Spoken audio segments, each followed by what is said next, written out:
नमस्कार, मैं हूं मयूरिका और आप वियतनाम टीवी पर मेरे साथ देख रहे हैं मुद्दे की बात। आज मुद्दे की बात में बात उठाएंगे वन नेशन वन इलेक्शन की। वैसे इस मुद्दे पर बात 2014 से हो रही है, लेकिन अब 2024 में माना जा रहा है कि केंद्रीय कैबिनेट ने इसे अनुमति दे दी है और शीतकालीन सत्र जो संसद में चल रहा है, इसी शीतकालीन सत्र में लोकसभा और राज्यसभा में ये बिल पेश किया जा सकता है। अगर बिल को समय रहते अनुमति मिल जाती है तो ये संभावना जताई जा रही है कि 2029 तक पूरे देश में वन नेशन वन इलेक्शन का ये जो बिल है उसे लागू किया जा सकता है। यानी सारे जो चुनाव है लोकसभा के, विधानसभा के और नगर निकायों के, ये एक साथ कराए जाएंगे। ये बहुत बड़ा डिसीजन है और इसके लिए काफी कवायद और काफी मशक्कत भी करनी होगी, काफी स्टडी करना होगा और काफी चुनाव आयोग की मेहनत जो है वो काफी बढ़ सकती है। कितना संभव है ये आने वाले सालों में, इस पर एक खास चर्चा के लिए आज कुछ खास मेहमान हमारे साथ जुड़े हैं। उनसे जानेंगे कि आखिरकार वन नेशन वन इलेक्शन की किस तरह से पॉसिबल है और इससे किसको फायदा है, किसको नुकसान है और देशवासियों को ये कितना सहूलियत भरा होगा। कुछ खास मेहमान जुड़े हैं, सबसे पहले आपको उन सभी से मिलवा देते हैं और फिर चर्चा को आगे बढ़ाएंगे। भारतीय जनता पार्टी से संजीव पंचोली हमारे साथ जुड़े हैं। संजीव जी, स्वागत है आपका। Thank you. हमारे साथ कांग्रेस पार्टी की ओर से हिरेन बैंकर जुड़े हैं। हिरेन जी, आपका भी बहुत बहुत स्वागत है। नमस्कार। और हमारे साथ पॉलिटिकल एनालिस्ट के रूप में योगेश चुड़कर जी जुड़े हैं। योगेश जी, चर्चा में आपका बहुत बहुत स्वागत है। नमस्कार। नमस्कार। चलिए, सभी मेहमानों की एक छोटी छोटी प्रतिक्रिया ले लेते हैं। 2-2 मिनट आप सभी को मैं इजाजत देती हूँ कि क्या प्रतिक्रिया है आपकी वन नेशन वन इलेक्शन को लेकर, क्या सोच है, क्या विचार है, वो प्रकट किए जाए और उसके बाद फिर इस चर्चा के दौर को हम सवाल जवाब के साथ आगे बढ़ाएंगे। Sanjeev ji, one nation one election कितना पॉसिबल? देखिए मयूरिका जी, जब हम लोग आजाद हुए, मतलब हिंदुस्तान जब आजाद हुआ तो पहले जो इलेक्शंस थे वो सब साथ में ही होते थे, मतलब there was a one nation one election. उसके बाद में क्या हुआ कि कई बार किन राज्यों की सरकारें टूटी और वही सिलसिला चलता रहा, फिर केंद्र की सरकारें भी टूटी। तो उसके हिसाब से ये जो इलेक्शन का जो सिस्टम था वो बिखर गया।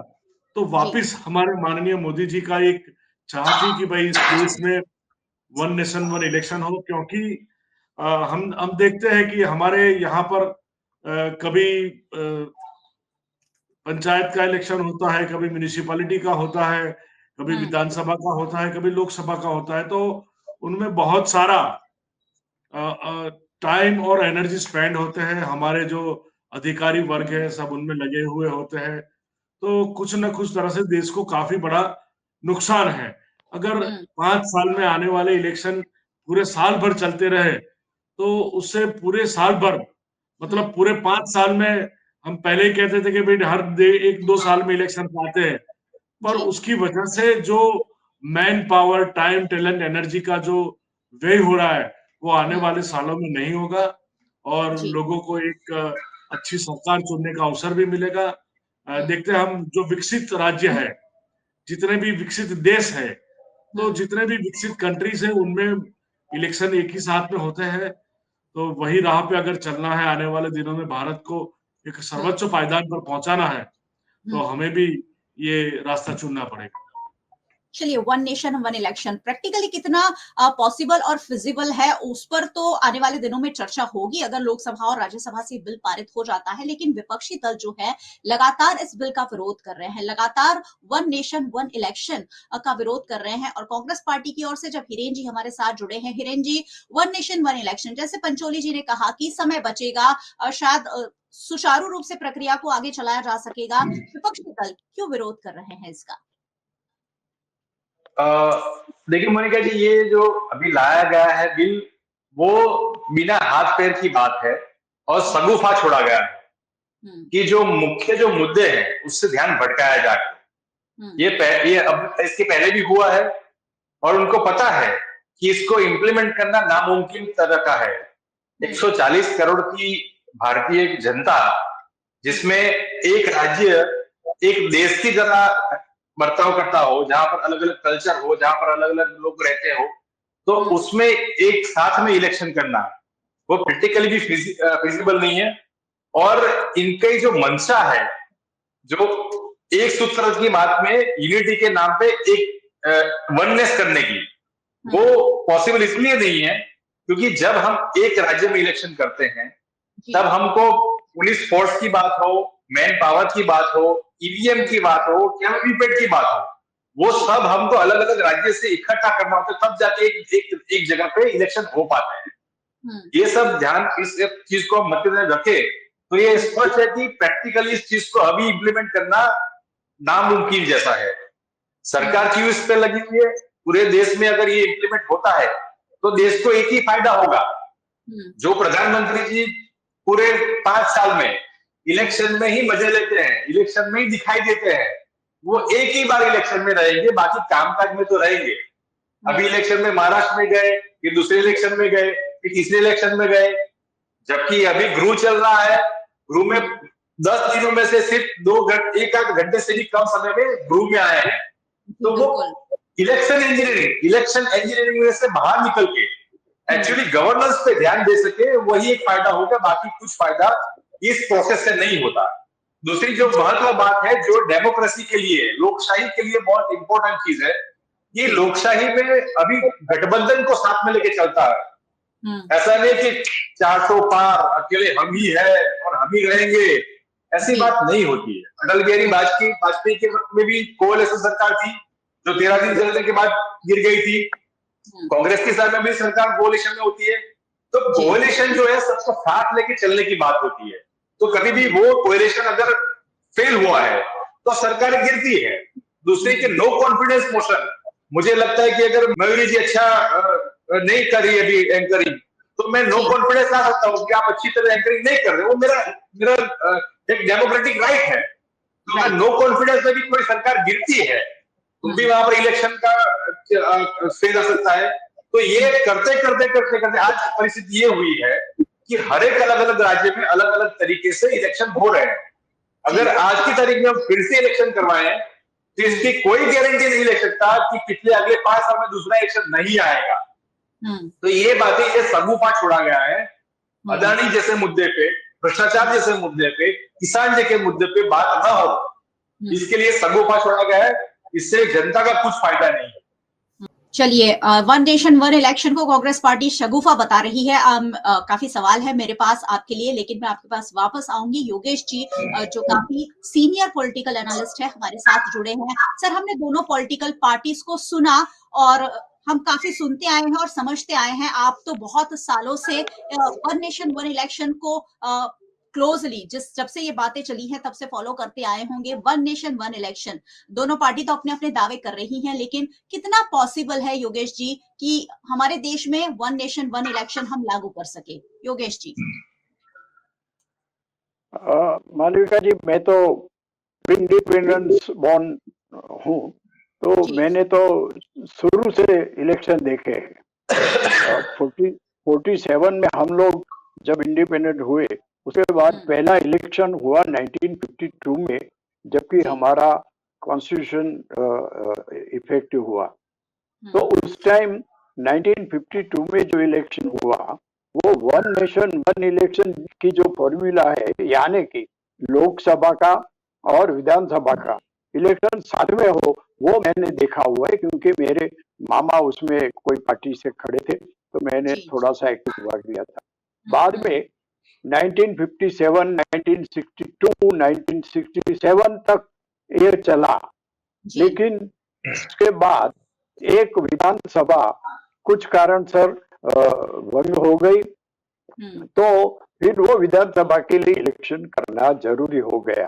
तो उस time one nation one election वाली फॉर्मूला, यानी लोकसभा विधानसभा की साथ में हो, ऐसा नहीं हुआ। इस कारण से ये प्रणाली का बंद हो गई। तो उसे नुकसान क्या हुआ कि लोकसभा की इलेक्शन जब होती है तब पूरा इलेक्शन कमीशन स्टेट का, सेंटर का, सब उसमें काम में लग जाता है। जब विधानसभा की आती है तो वो उस स्टेट का जो मशीनरी है उसमें लगी रहती है। उससे आप खर्चे की बात सुनो, तो एक टाइम एक इलेक्शन हो विधानसभा का, लोकसभा का, तो एक ही बार बूथ मैनेजमेंट करनी पड़ेगी, एक ही बार सब कुछ करना पड़ेगा। हाँ, अभी ईवीएम की बात जैसे उन्होंने बताई कांग्रेस वालों ने, वो सही है, लेकिन ये ईवीएम दाखिल किसने किया था? मेरे पास एक फोटो है, इंदिरा जी के टाइम पर ये हुआ था, और वो ईवीएम कांग्रेस ने शुरू किया था। आज उनका कोई कारणसर विरोध है, वो ठीक है, लेकिन ईवीएम उस टाइम पूरे देश में जहां जहां भी लोकसभा की, विधानसभा की इलेक्शन होती है, वहां सभी जगह पर लाना पड़ेगा। यानी हमारे पास इतने क्वांटिटी में अभी है कि नहीं, वो इलेक्शन कमीशन जाने, लेकिन वो करना पड़ेगा। लेकिन जो मशीनरी है, जो ऑफिसर्स है, वैसे तो इलेक्शन कमीशन में जो काम करते हैं वो कोई स्टेट के या सेंटर के ऑफिसर या कर्मचारी काम करते हैं। उन सब लोगों को बार बार इलेक्शन में रहने बदले एक साथ काम करना पड़ेगा। हमारे मित्रों ने, हेमंत भाई ने बताया कि, हिरेन भाई ने बताया कि प्राइम मिनिस्टर पूरे साल एक इलेक्शन पूरा हुआ नहीं, दूसरा हुआ विधानसभा का, ये महाराष्ट्र का खत्म होगा, दूसरे स्टेट का, वहां उनको उनका प्रचार करने के लिए जाना पड़ता है। वो प्राइम मिनिस्टर को नहीं, सभी को, हर एक पार्टी को ये करना पड़ता है। जैसे कि राहुल जी भी यहाँ से वहां गए, नरेंद्र भाई यहाँ से वहां गए, पूरा वो अपना काम करने के बदले, वो शासन करना है, उसके बदले वो इलेक्शन के प्रचार में रहते हैं। लेकिन 5 साल में एक बार ही इलेक्शन होगा, तो वो अपने इलेक्शन के लिए घूमेंगे, वो सही बात है, लेकिन खत्म होने के बाद वो अपने शासन में, अपने काम में लग जाएंगे। ये बड़ी बात है, उससे बड़ा फायदा होगा, क्योंकि ऑफिसर और कर्मचारी तो बिजी रहते हैं, और ये जो पॉलिटिशियन जिसको ये देश चलाना है, राज्य चलाना है, वो उसमें बिजी रहेंगे। तो ये वन नेशन वन इलेक्शन से वो बात के लिए कुछ सॉल्यूशन मिल जाएगा। जी, वन नेशन वन इलेक्शन के लिए कवायद तो बहुत ज्यादा करनी पड़ेगी। सबसे पहले आपने जैसा कहा, इलेक्ट्रॉनिक वोटिंग मशीन हमारे पास इतने होंगे ही नहीं कि एक साथ हम सब जगह पहुंचा सके। ये सारी चीजें खैर सोचकर ही ये बिल जो है उसे केंद्रीय कैबिनेट ने मंजूरी दी होगी, और अगर राज्यसभा और लोकसभा में ले जाया जा रहा है तो भारतीय जनता पार्टी ने काफी तैयारी भी की होगी। नजर बनी रहेगी कि किस तरह से one nation one election bill को पास कराया जाता है। कुछ सवालों के साथ आगे बढ़ेंगे। हो सकता है वन नेशन वन इलेक्शन लागू हो जाए, लेकिन उसके लिए संविधान में शायद कुछ संशोधन करने पड़ेंगे। संजीव जी, संशोधन किस तरह के संविधान में कर पाएंगे, क्योंकि संविधान में कुछ बदलाव के बिना यह संभव नहीं हो पाएगा, तो संविधान में कुछ संशोधन भी जरूरी होंगे। संविधान वैसे ही बहुत ज्यादा फिलहाल चर्चा में है, और आप पर संविधान बदलने के आरोप भी लग रहे हैं, तो ऐसे में कितना आसान होगा ये बिल जो है लोकसभा और राज्यसभा से बाहर निकलवाना? संजीव जी। देखिए मयूरिका जी, संविधान तभी बदला जा सकता है कि सभी की अनुमति हो जी। और संसद में, लोकसभा में और राज्यसभा में उनको काफी तौर से, तरीकों से उसको काफी चर्चित किया जाता है। उसके बाद में ही वो बिल को मंजूरी मिलती है। हम जानते हैं कि हमारा देश का जो बंधारण बना हुआ है वो इस देश की सर्वोपरि सत्ता है, और आने वाले दिनों में सब मिलकर, सभी पॉलिटिकल पार्टियां मिलकर दोनों गृहों में उसकी चर्चा करेंगे। बाद में उसको एक सबको सही लगे उस तरह से, क्योंकि कमेटी भी बनाई गई है, और उसके बाद में जो जो रिपोर्ट्स होंगे वो सबको सही लगे उसी तरह से हो जाएगा, क्योंकि एक लोकतांत्रिक देश है और जो लोक प्रणाली का पद्धति है वही पद्धति से आगे कार्य होगा। लेकिन सर, विपक्ष विरोध में है, ज्यादातर विपक्षी दल विरोध में है। ऐसे में आपकी राह जो है कितनी आसान होगी? क्या बिना विपक्षी दलों को साथ में ही आप लोग ये बिल जो है लागू कर देंगे? देखिए, इसमें ऐसा है कि बिल्ली के बच्चे जब छोटे होते हैं तब उनकी आंखें बंद होती है, जैसे जैसे वो समझते हैं, बड़े होते हैं, उनकी आंखें खुलती है। तो आने वाले दिनों में यही प्रोसेस होगा। चलिए, बिल्ली के बच्चे कह रहे हैं सर आपको, हिरेन जी?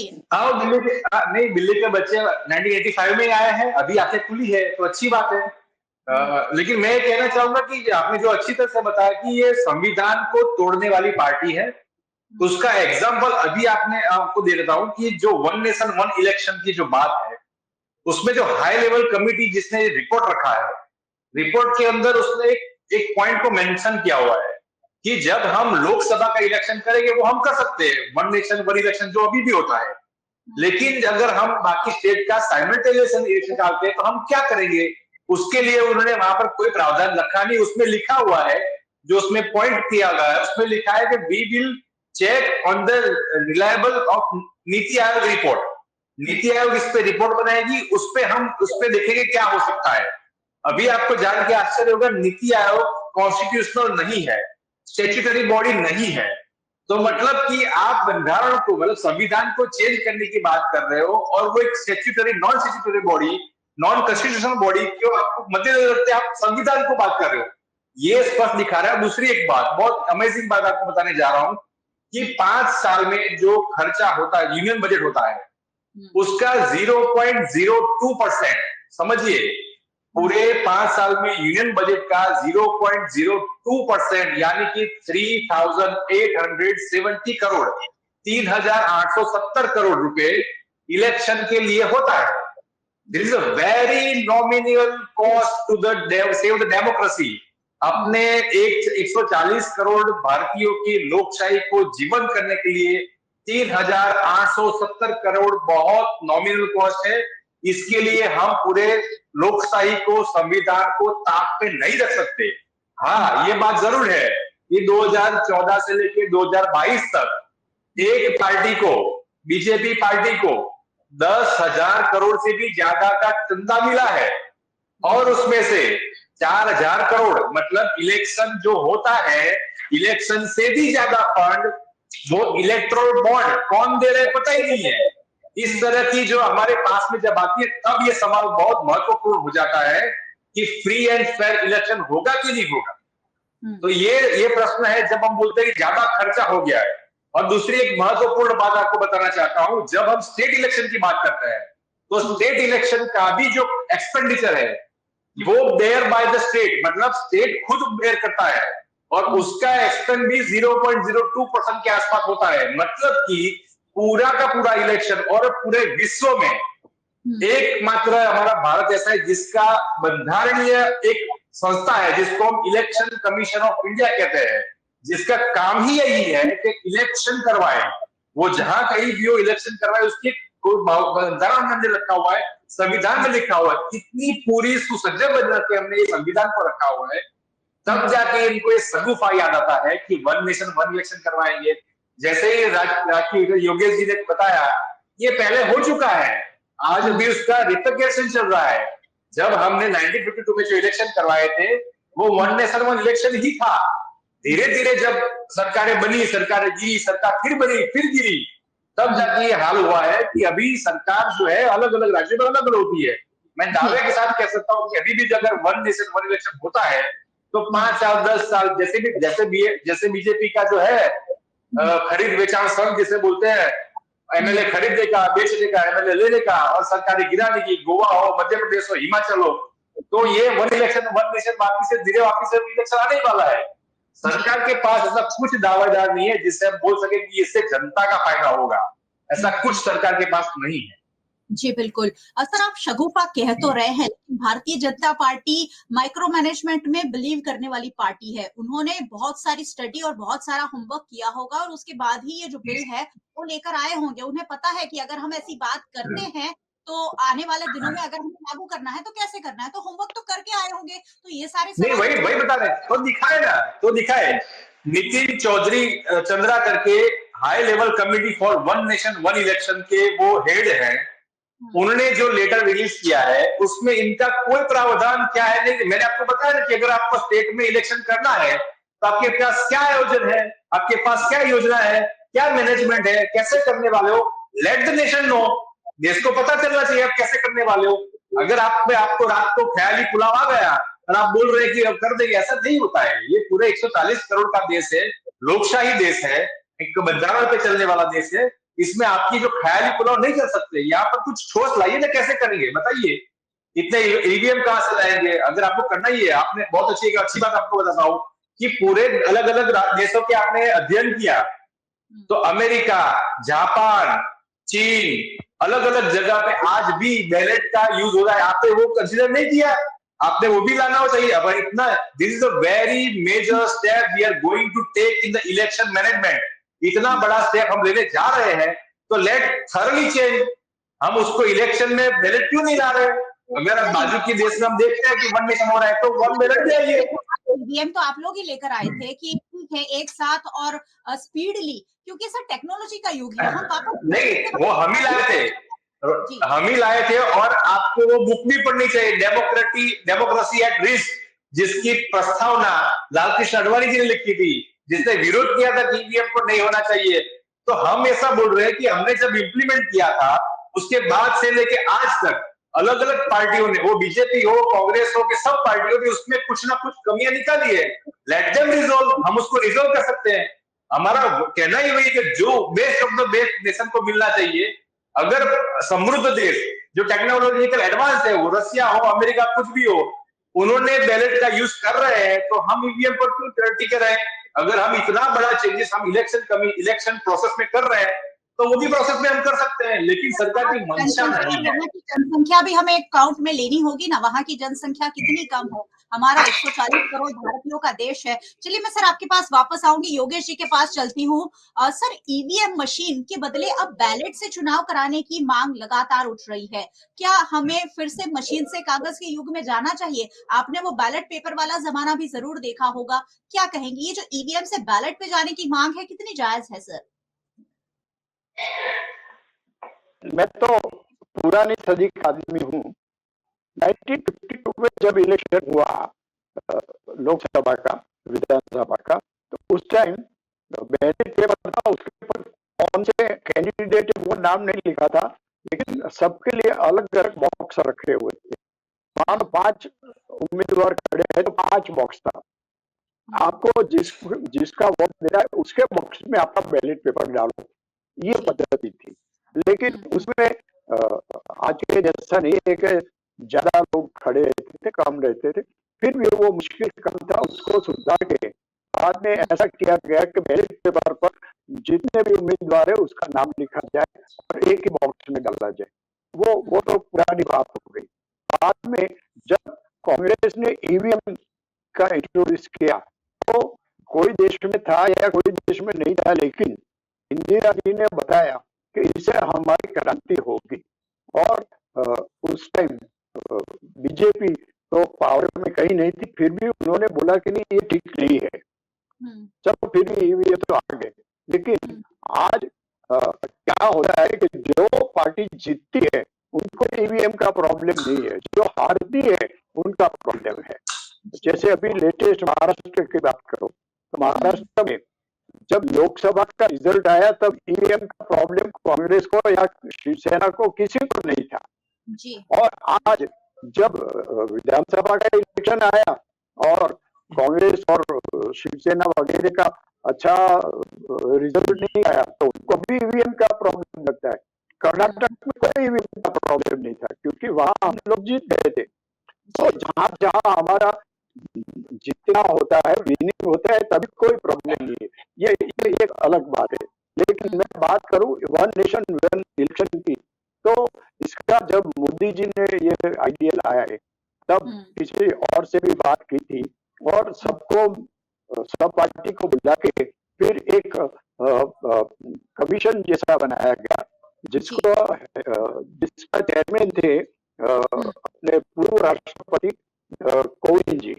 तो उन्होंने और कोई और पैनल थी, सब लोगों ने वो सितंबर 23 में एक पैनल ने काम किया और 119 सीटें उनकी बैठक हुई, मीटिंग हुई, उसमें बहुत से डिस्कशन किया गया और 2024 सितंबर में उनका रिपोर्ट अपने प्रेसिडेंट और राष्ट्रपति मुर्मू जी को दे दिया। अच्छा, इसमें क्या क्या डिस्कस किया गया वो भी है, लेकिन उन्होंने वो जो रिपोर्ट दिया है वो अभी पार्लियामेंट में रखा जाएगा। कैबिनेट ने तो पास कर दिया, तो पार्लियामेंट में जब रखा जाएगा तब उनकी शायद कोई कमेटी बनेगी या तो पार्लियामेंट्री कमेटी बनेगी, उसमें डिस्कस होगा, इसका प्लस माइनस का डिस्कशन होगा और सबकी सम्मति होगी तभी होगा। आपने जो बाकी संविधान है उसके लिए कुछ संशोधन करना पड़ेगा, मुझे नहीं लगता है, क्योंकि संविधान में इसके बारे में कोई उल्लेख नहीं है। 5 साल में इलेक्शन होगा वही सिर्फ है, ये लोकसभा की विधानसभा की इसके साथ होगी नहीं होगी ऐसा कोई वहां पर उल्लेख नहीं है। तो इसमें संविधान में कोई सुधारा करना जरूरी होगा, ऐसा मुझे नहीं लगता, मेरा स्टडी ऐसा है। जी जी। और फिर सभी पार्टी जब इसके साथ सम्मत होगी तभी ये होगा। और लोकसभा और राज्यसभा में पास होने के बाद मुझे लगता है कि वो कोई पार्लियामेंट्री कमेटी में जाएगा, उसके ऊपर डिस्कशन होगा, सबकी राय उसमें आएगी। अच्छा, विधानसभा 5 साल पहले ऐसा नहीं बनता था, क्यों? कि अविश्वास का प्रस्ताव आए तो सरकार गिर जाती थी, लेकिन उससे ज्यादा जो सरकार गिर गई है वो 256 राष्ट्रपति शासन प्रेसिडेंट रूल आने के बारे में पहले के सरकारों ने किया था। पिछले 10 साल में नहीं हुआ है, ऐसा मैं कहने से मोदी का फेवर करता हूँ, ऐसा नहीं है। फिर भी पहले 26 टाइम विधानसभा को बर्खास्त किया गया था, प्रेसिडेंट रूल आके फिर नया इलेक्शन किया गया था। तो 256 का दुरुपयोग करने से, मैं सदुपयोग भी बोलूं, लेकिन जब ऐसा जरूरत पड़े तो विधानसभा बर्खास्त हो जाती है। तो ये बात ठीक नहीं है, विधानसभा ठीक से चलनी चाहिए। और अविश्वास का प्रस्ताव अगर आता है तब की बात क्या होगी, क्या करना, वो भी एक कमेटी ने कुछ सोचा होगा और नई जो पार्लियामेंट्री कमेटी बनेगी उसका कोई उपाय बताएगा। लेकिन फायदा तो ये है कि एक साथ इलेक्शन होने से पैसा बचेगा।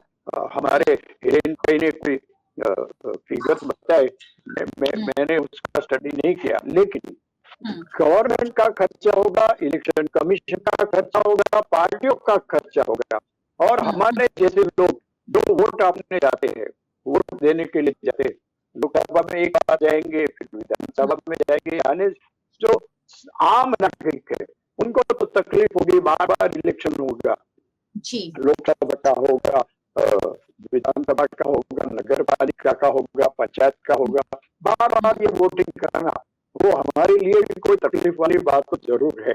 और इसके प्रचार के लिए पार्टियां कितना खर्चा करी है, हिरेन भाई ने बताया कि बीजेपी को इतना मिला, आज बीजेपी सत्ता में है, उसके पहले जो पार्टी थी उसको भी कुछ मिला होगा। ये तो पैसा मिलना और वो कहाँ से आता है वो सवाल एक अलग है, लेकिन ये सब खर्चा कुल मिला के पूरे देश का खर्चा गवर्नमेंट करे, इलेक्शन कमीशन करे, पार्टियां करे, दूसरे लोग करे, अखबार वाले करे, वो जो खर्चा है वो कुल मिला के देखो तो बड़ा फिगर होता है। वो 5 साल में एक बार इलेक्शन होने से वो खर्चा में कमी हो जाएगी, ये मेरा मानना है। बिल्कुल बिल्कुल, भारत देश को ऐसा कहा जाता है कि चुनावों में ही जीने वाला देश है। एक राज्य का खत्म होता है, दूसरे राज्य का चुनाव आ जाता है, फिर लोकसभा आ जाते हैं, फिर नगर निकाय के आ जाते हैं। तो हमारे जैसे मीडिया हाउस भी कहीं ना कहीं चुनाव में बिजी रह जाते हैं और पीछे जो मुद्दे हैं वो पीछे छूट जाते हैं। जी सर, मैं एक बात बताता हूँ, बार बार इलेक्शन होने से हमारे जैसे राजकीय विश्लेषक या तो ये प्रवक्ता है उनको क्या तकलीफ होती है कि हरियाणा का इलेक्शन है चलो डिबेट करें, महाराष्ट्र का इलेक्शन है चलो डिबेट करें। हम लोग भी डिबेट में डूबे रहते हैं, देश के प्रश्नों पर, बेरोजगारी या आर्थिक प्रश्नों पर हम चर्चा नहीं करते, इलेक्शन पर ही करते रहते, पूरे साल यही चलता है। जी जी, वही मैं कह रही हूँ कि हमारे जैसे मीडिया हाउस के हाथ में भी जब चुनाव का झुंझुना आ जाता है तो दूसरे जो मुद्दे हैं वो पीछे छूट जाते हैं और ऐसे में शायद फायदा हो सकता है, लेकिन जो मुश्किलें हैं वो काफी सारी है। हमारे पास वक्त कम है, 2 छोटे-छोटे सवालों के साथ चर्चा को खत्म करेंगे। संजीव जी, आपके पास चलती हूँ, ईवीएम से बैलेट, अगर कल प्रियंका जी ने संविधान पर चर्चा जब कर रही थी, वो अपना बयान दे रही थी, तब उन्होंने मांग की कि अगर आप पे ताकत है तो बैलेट पेपर से करवा के दिखाइए। तो क्या भारतीय जनता पार्टी तैयार होगी बैलेट पेपर पर जाने के लिए? क्योंकि आप लोगों पर सर लगातार सवाल उठ रहे हैं कि ईवीएम में धांधली की जा रही है, कहीं-कहीं जब ईवीएम खुलते हैं 100% बैटरी, ये सारे सवाल आप पर हमेशा लगते रहे हैं। तो क्या ईवीएम से बैलेट पेपर की ओर देश जा सकता है? देखिए, उनका जो विजन है ना वो छोटा है, वो आदमी को ऊपर जाना चाहिए, वो नीचे जा रही है, वही उनकी मतलब विचारधारा दिखाई देती है। जब वो केरल में जीतते हैं तो ईवीएम का दिक्कत नहीं है, लोकसभा में अच्छा रिजल्ट आता है कई राज्यों में तो ईवीएम पर दिक्कत नहीं है, पर जब हारते हैं तभी उनको ईवीएम पर दिक्कत है। तो मैं समझता हूँ कि इन लोगों की जो सोच है वो छोटी है, क्योंकि वो पहले ही कह रहे हैं कि ये इम्पॉसिबल है, ये नामुमकिन है, ये ऐसा नहीं हो पाएगा, ये इधर ऐसा होगा, ऐसा खर्चा होगा, ये होगा। पर उन्होंने जो चीज नामुमकिन कही है वो मोदी जी ने सब मुमकिन करके दिखाई है। हम जानते हैं देखिए ईवीएम का विरोध हर करने वाले चीज को हमने मुमकिन भारतीय करके जनता दिखाई पार्टी है। ईवीएम का विरोध तो मोदी सबसे जी पहले ने हर चीज को मुमकिन करके दिखाई है। सरदार वल्लभ भाई का बड़ा स्टेच्यू, बोले ये कैसे बनेगा, क्या होगा, ये पॉसिबल नहीं है। फिर बन गया तो बोले ये तो ऐसा है, ये भंगार से बना। तो मतलब उनकी जो सोच है वो सोच ही गिरी हुई है। और भारतीय जनता पार्टी की सोच है वो पॉजिटिव सोच है। तो मैं गुजारिश करता हूँ सभी इन लोगों को, जितने भी उनके सारे कार्यकरों की, अपनी सोच पॉजिटिव बनाइए। क्योंकि अगर देश को आगे ले जाना है, हमें कुछ और पाना है, तो हम टाइम क्यों बर्बाद करें, हम पैसा क्यों बर्बाद करें। पर सोच ही ऐसी है, पुराने वाली सोच है। जब उनका फायदा मुनाफा होता है तो बोले वो ये अच्छा है, जब फायदा मुनाफा नहीं होता है तो मतलब मोदी जी ने जो सोच के रखा है, भारतीय जनता पार्टी ने जो सोच के रखा है, इस देश को सदैव आगे ले जाने वाली बात है। तो मोदी है तो मुमकिन है। और यही बात हमने पिछले कई सालों में करके दिखाई। और ये उन्हीं का तो रिजल्ट है कि लोग वोट क्यों दे रहे हैं मोदी को। चलिए हिरेन जी, छोटा सा जवाब, ये कह रहे हैं कि छोटी सोच रख रही है कांग्रेस पार्टी। सालों तक आप लोगों ने शासन किया भारत पर, और अब कुछ सालों से भारतीय जनता पार्टी की सरकार है, लेकिन कांग्रेस पार्टी अब हाशिए में धकेलते हुए नजर आ रहे हैं कांग्रेस पार्टी को। देखिए, छोटी सोच पुरानी सोच तो बीजेपी की है। अगर आज लोग गाड़ी छोड़ के बाइसिकल पे आ रहे हैं क्योंकि अपनी सेहत अच्छी रहे, तो वो पुरानी सोच नहीं है, वो बैक टू बेसिक्स बोलते हैं उसे। आज लोग जिम छोड़ के योगा कर रहे हैं, तो उसको पुरानी सोच नहीं बोलते, उसको बेसिक्स, बैक टू बेसिक्स कहते हैं। खैर, उनकी उनकी सोच है। मैं तो यही कहना चाहता हूँ कि खुद के लिए, खुद की पार्टी के लिए 10,000 करोड़ रुपए लेना उनको अच्छा लगता है, लेकिन देश का लोकतंत्र, देश के संविधान और 140 करोड़ की आवाज को बनने के लिए, एक चुनाव के लिए आपको 3,870 करोड़ महंगे लग रहे हैं। यही दिखाता है कि खुद की सत्ता टिकी रहे, उसके लिए पैसा हम खर्च नहीं करेंगे, लेकिन पार्टी के लिए, पार्टी में जो चंदा आ रहा है उसके लिए हमको कोई दिक्कत नहीं है। ये स्पष्ट है कि भारतीय जनता पार्टी की संकीर्ण सोच है कि सत्ता सत्ता सत्ता, सेवा का कुछ नाम नहीं, लोगों का कुछ काम नहीं। यही सोच पे बीजेपी चलती आई है। और ये स्पष्ट बात है कि ये अपने अपने फायदे के लिए शगुफा छोड़ा गया है, जिसका आधार कुछ भी नहीं है। और आधार इन्होंने अपने खुद के लेटर में भी कहीं दिखाया नहीं कि हम इस तरह से इम्प्लीमेंट करना चाहते हैं। ये ख्याली पुलाव है, पकने दीजिए।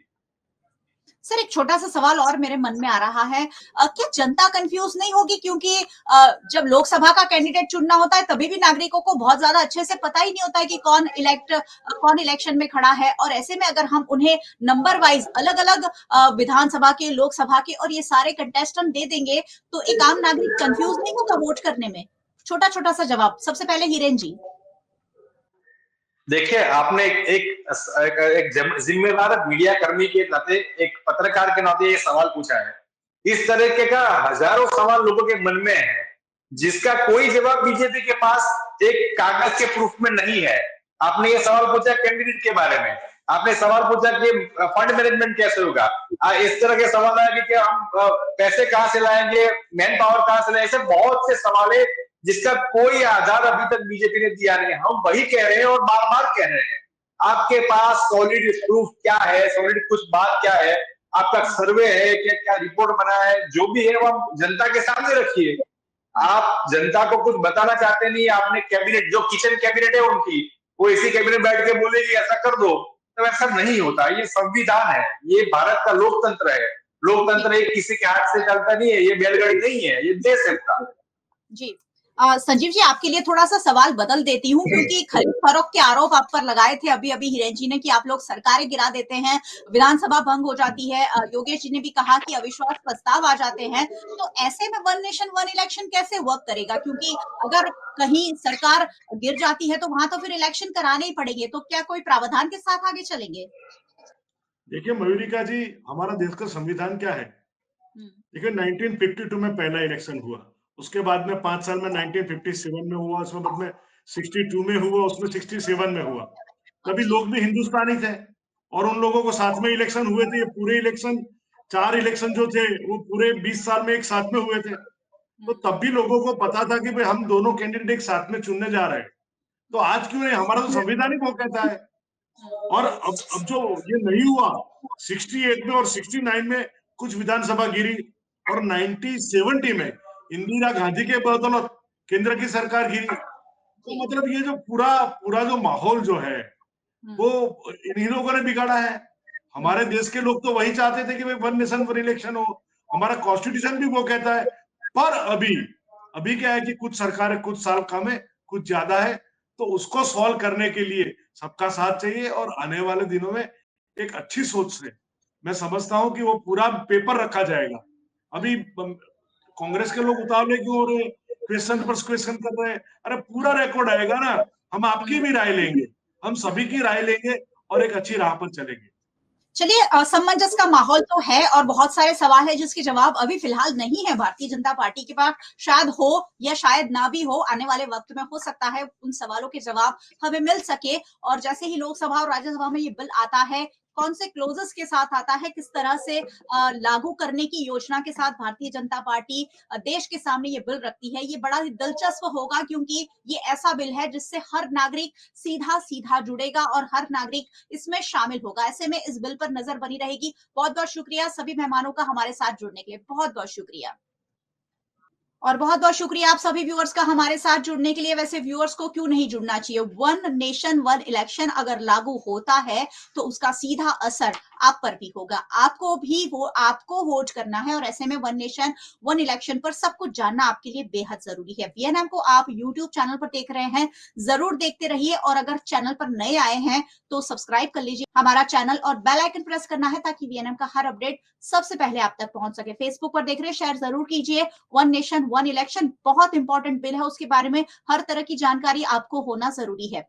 आप हमें ओटीटी प्लेटफॉर्म्स पर देख रहे हैं, डेली हंट, वोडाफोन टीवी, जियो टीवी और जियो टीवी फाइबर 498 नंबर के चैनल पर वीएनएम टीवी को 24 घंटे लगातार देखा जा सकता है। देखते रहिए वीएनएम, जुड़े रहिए वीएनएम के साथ। नमस्कार।